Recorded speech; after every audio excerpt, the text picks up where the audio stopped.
Only weeks after witnessing the Red Sea split, the followers of Prophet Musa committed one of the greatest acts of rebellion in history. They had seen Pharaoh defeated. They had watched an entire sea open before them. They had witnessed miracle after miracle with their own eyes. Yet soon, many of them would bow before an idol made of gold. And when Musa returned from speaking with Allah, what he found shocked him. This is the story of what happened after the Red Sea split. The destruction of Pharaoh marked the end of a long nightmare. For generations, the children of Israel had lived under oppression in Egypt. Now, for the first time in their lives, they were free. But freedom did not mean comfort. Ahead of them stretched the harsh wilderness of Sinai. The desert was unforgiving. Food was scarce. Water was difficult to find. Every day became a test of survival. According to Islamic sources, Allah continued to care for them despite their struggles. When they were hungry, Allah provided sustenance. When they were thirsty, Allah granted them water through divine miracles.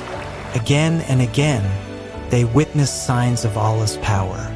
Yet despite everything they had seen, doubt and impatience still lingered among many of them.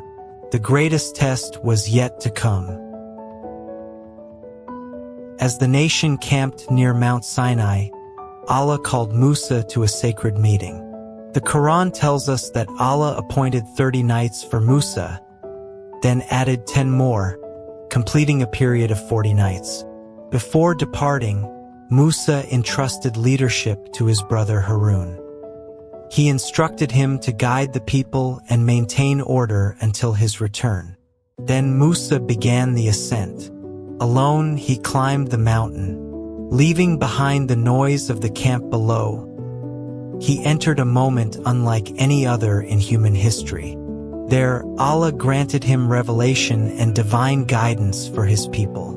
It was one of the greatest honors ever bestowed upon a prophet. For 40 nights Musa remained away from his people.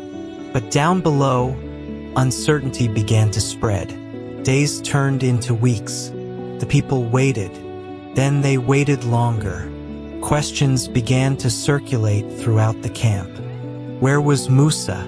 Why had he not returned? Would he ever return at all? Fear slowly replaced patience, and into that fear stepped a dangerous man. Among the children of Israel was a man known as Samiri. While others waited anxiously for Musa's return, Samiri recognized an opportunity. The people were confused. Many were frightened. Their leader had disappeared into the mountain. No one knew when he would come back. Samiri began influencing the crowd. According to the Quran, he gathered gold ornaments from the people. The jewelry was melted down and shaped into a calf. But this was no ordinary statue. The Quran describes it as producing a sound that resembled the lowing of a calf. To many people, the idol appeared extraordinary, and that was enough. One by one, people gathered around it. Then came a moment almost impossible to believe. Some among the very people who had witnessed the Red Sea miracle began treating the calf as an object of worship. The nation that had been rescued from Pharaoh was now falling into idolatry. The temptation proved stronger than their memory. Fear proved stronger than gratitude, and deception proved stronger than reason. Not everyone followed Samiri. Harun immediately recognized the danger. He understood that the calf was nothing more than a test. According to the Quran, he warned the people. He told them they were being led astray. He reminded them that Allah alone deserved worship. He urged them to remain patient until Musa returned. But many refused to listen. The crowd had already begun following Samiri. The situation grew increasingly dangerous. Harun found himself facing a difficult choice. If he used force, conflict could erupt among the children of Israel. If bloodshed began, the community could fracture completely before Musa returned. So Harun continued advising them and calling them back to the truth. But the idol remained, and the rebellion continued. Meanwhile, on Mount Sinai, Allah informed Musa of what was happening. His people had already fallen into error. After everything they had witnessed, they had turned away. The news was devastating. Musa immediately began his descent. After 40 nights on Mount Sinai, Musa descended carrying divine guidance for his people. But before he even reached the camp, he already knew something terrible had happened. Then he saw it with his own eyes. The calf stood before the people, and many were gathered around it. The sight was heartbreaking. The same people who had crossed the sea through Allah's mercy were now worshipping an idol made by human hands. The Quran describes Musa returning angry and deeply grieved. He confronted the people. Then he turned toward Harun. Why had this happened? Why had the people been allowed to fall so far? Harun explained everything. He had warned them. He had advised them. He had tried to stop them. But they refused to listen. And he feared that force would divide the nation into warring factions. Musa understood.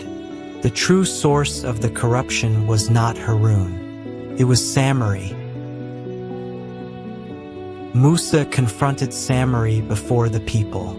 The man who had led them into rebellion could no longer hide. According to the Quran, Samiri admitted his actions. His deception had been exposed. His influence was broken. Then came the destruction of the calf. The idol that had deceived so many could not defend itself, could not speak, could not save its followers, and it could not withstand the command of Allah. The false god was destroyed. What had appeared powerful was revealed to be powerless. What had seemed impressive was exposed as nothing more than metal shaped by human hands. The illusion was over, but the consequences remained. The worship of the calf became one of the gravest acts committed by the children of Israel after their rescue from Egypt. According to the Quran, sincere repentance was required. The people had to confront the seriousness of what they had done. This was not merely a mistake. It was a betrayal of everything they had witnessed. They had seen Pharaoh destroyed. They had crossed the sea. They had experienced Allah's protection again and again. Yet many still allowed fear, impatience, and temptation to lead them astray.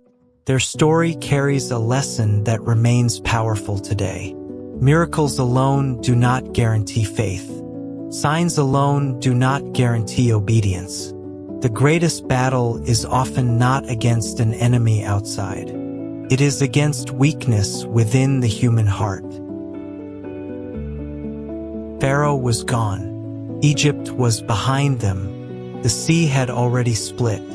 Yet the hardest part of their journey had only just begun. The generation that escaped Egypt would face even greater trials ahead.